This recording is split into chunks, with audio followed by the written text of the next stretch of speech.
गोली औरत के सीने में लगी, लेकिन वह तुरंत नहीं मरी, क्योंकि समय ठहर गया था। वह हैरान से एक चेहरे के साथ खड़ी थी, समझ नहीं पा रही थी क्या हुआ। तभी उसकी आंखों के सामने मौत का फरिश्ता आया और बोला, तुम्हारी जिंदगी में अब सिर्फ आखिरी 15 सेकंड बचे हैं। इन 15 सेकंड के भीतर तुम किसी भी वक्त समय रोकने का अख्तियार इस्तेमाल कर सकती हो। अगर तुम समझदारी से काम लो तो बहुत कुछ किया जा सकता है। औरत के मन में एक साहसिक ख्याल आया।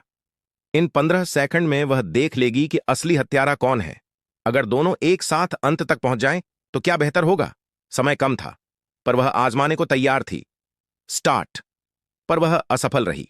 समय लौटा और दर्द वापस आ गया। कठोर दर्द सहते हुए वह फिर कोशिश करती है। अब उसने ठान लिया। इस बार वह सफल हुई, और जब उसने हत्यारे को देखा तो आश्चर्य में ठिठक गई। हत्यारा असल में उसकी ही ग्राहक की लड़की शाओमेई शाओमेई थी। शाओमेई की मां गंभीर मानसिक रोग से पीड़ित थी और समय पर दवा लेना जरूरी था। वह दवाएं औरत ही लाती थी। बीमारी ठीक न होने पर औरत ने दवा की मात्रा बढ़ा दी थी। कुछ ही दिनों बाद शाओमेई ने देखा कि उसकी मां ने कीटनाशक खाकर आत्महत्या कर ली।